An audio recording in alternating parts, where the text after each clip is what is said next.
A força é, como explica Obi-Wan para Luke Skywalker e para nós pela primeira vez, um campo de energia formado por todas as coisas vivas.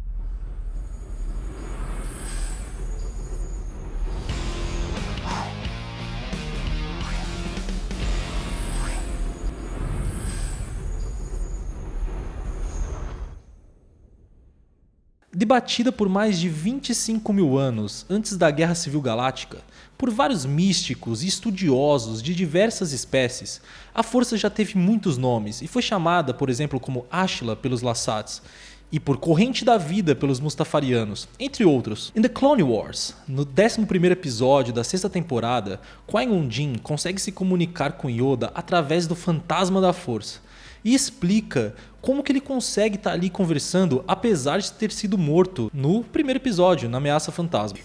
Sou uma manifestação da força. A força consiste de duas partes. Os seres vivos geram a força viva, que por sua vez abastece o manancial que é a força cósmica. Essa citação, além de ser muito legal, né, ver o Qui-Gon Jinn novamente aparecendo, ela mostra uma coisa, que dentro do lore de Star Wars, a força se manifesta de duas formas diferentes. A força viva e a força cósmica. A força viva é parte da força que vive dentro de todas as criaturas biológicas. Quando essa criatura morre, essa parte da força que vive dentro dela retorna para a força cósmica, permitindo assim um tipo de união entre todos os seres vivos da galáxia. A força viva dentro de cada um desses seres consegue manter um elo com a força cósmica através de uma organela conhecida como midi-chlorian. Essa organela é um tipo de ser vivo inteligente que vive dentro de cada célula, de cada criatura no universo Star Wars. A força cósmica é aquela que transcende o tempo e o espaço. Ela é tudo, e tudo é um com ela. E através dela, os midi-chlorians formam um tipo de relação simbiótica com as criaturas da galáxia. Uma relação que beneficia ambos os lados. Afinal, através dos midi-chlorians, a força cósmica consegue comunicar a sua vontade aos seres vivos. Mas os seres vivos nessa relação conseguem usar poderes da força. Por isso, podemos pensar que nada acontece por acidente dentro do universo Star Wars. Afinal, atrás de todo grande evento da galáxia está a vontade da força. A força é uma armadilha. Ela nos chama com sonhos de poder ou habilidade, ou apenas de ser capaz de mudar as coisas. É o mesmo, claro ou escuro, mas ela nos destrói, nos usa para seus próprios propósitos. Quaisquer que sejam os bizarros objetivos cósmicos que esteja tentando alcançar, e nos diz que é o destino. Verla para Luke Skywalker. O que define o nível de sensibilidade de alguém para a força é a contagem de midi-chlorians que essa pessoa possui dentro de suas células. Até hoje, a maior contagem registrada é a de Anakin Skywalker, com mais de 20 mil. É demais de 20 mil. Alguns fãs levantam a possibilidade desse potencial para a sensibilidade à força ser uma questão herdada geneticamente. Afinal, Anakin Skywalker parece que passou o seu poder, de certa forma, para seus dois filhos. E Leia acaba passando parte do seu poder para Ben.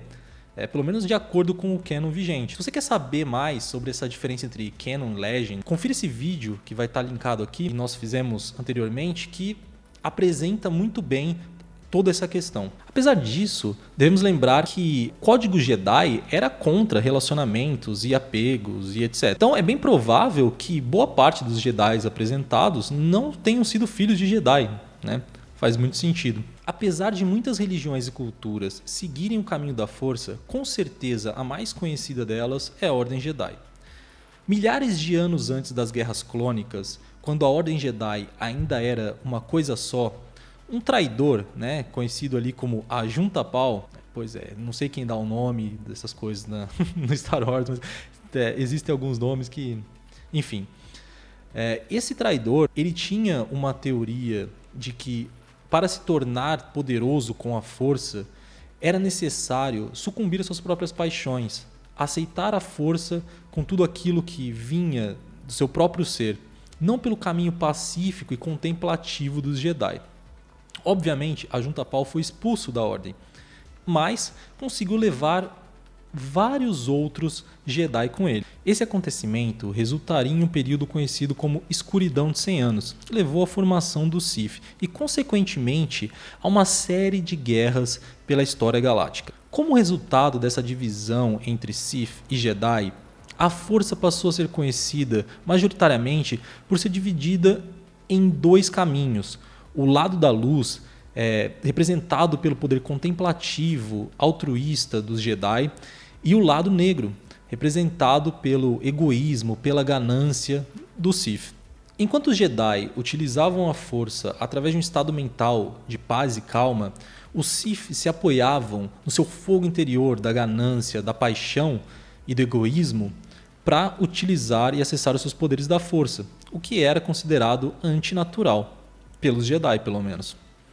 Isso garantia a eles diversos poderes que os Jedi não conseguiam acessar, assim como, por exemplo, o Force Lightning, né? Aqueles raios da Força que a gente vê, por exemplo, o Imperador Palpatine utilizando no Retorno de Jedi e na Vingança do Sith. Aqueles que são sensitivos à Força, sejam eles Jedi, Sith, Bendu ou qualquer outro tipo, conseguem acessar habilidades extraordinárias, como por exemplo telecinese, velocidade sobre-humana, força sobre-humana, reflexos aprimorados e diversos outros poderes. É claro que, como eu disse anteriormente, alguns poderes são manifestados somente por um tipo de sensível à força, seja ele Jedi ou Sith e etc. Como eu vou explicar? Por exemplo, a forma como Qui-Gon Jinn aparece para Yoda no episódio que eu citei de Clone Wars é um dos poderes mais incríveis demonstrados até então da força, pois o usuário dela consegue manter a sua identidade mesmo após a morte quando se junta à força cósmica.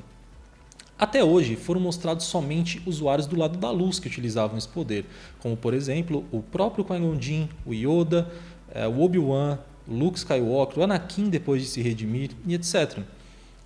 Até então, todos eles usuários da força do lado da luz. Apesar disso, em uma entrevista para a IGN, que foi feita logo após o lançamento do episódio Twilight of the Apprentice, que foi o último episódio da segunda temporada de Star Wars Rebels, o diretor Dave Filoni levantou algumas possibilidades sobre a voz que aparece para Ezra Bridger, que foi creditada ali no final somente como a presença. Uma das possibilidades levantadas ali pelo Filoni é de que essa voz da presença seria uma antiga Lord Sith muito poderosa que nós nunca ouvimos falar. O que levanta aí uma possibilidade de que talvez esse poder do fantasma da força, ou pelo menos manter a sua consciência intacta após se juntar à força cósmica, não seja somente um poder do lado da luz.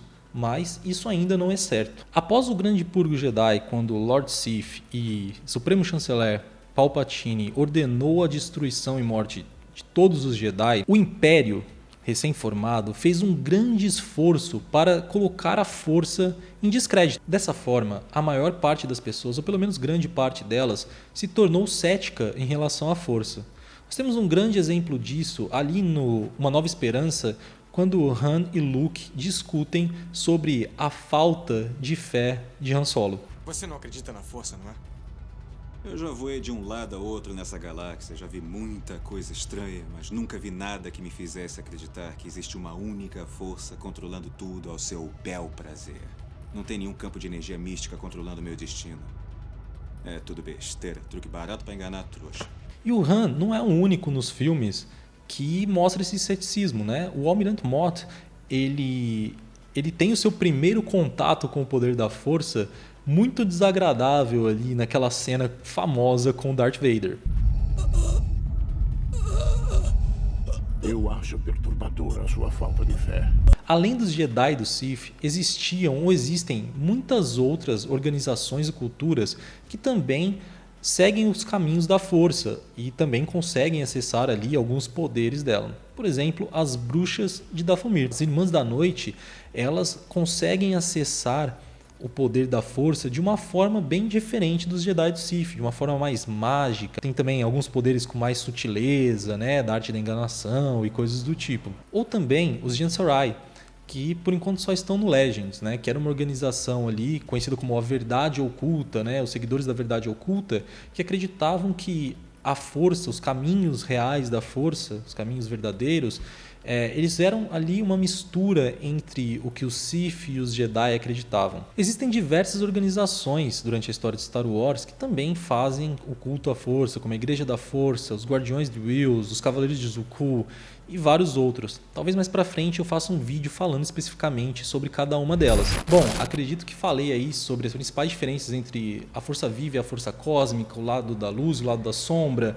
diversas organizações, usuários, poderes, né, da força. Então, talvez agora eu vou deixar uma recomendação aqui para vocês, que é esse livro do Legends aqui, sobre o Revan, né, que foi um Cavaleiro Jedi, que depois foi um Sith, que depois foi um Cavaleiro Jedi. Talvez foi um dos usuários mais poderosos da força de que se tem registro. É um livro do Legends, né? Como expliquei, tem o selo do Legends aqui. Mas apesar de não ser parte canônica, oficial do universo Star Wars da Disney, é um livro muito interessante, com uma história muito legal e que vale muito a pena conferir. Então é isso, pessoal. Espero que vocês tenham gostado. Se gostaram, não deixe de se inscrever no canal, ative o sininho para receber todas as notificações, dá aquele joinha.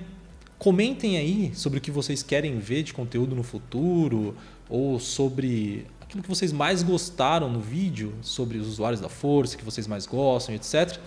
E é isso aí. Vejo vocês na próxima.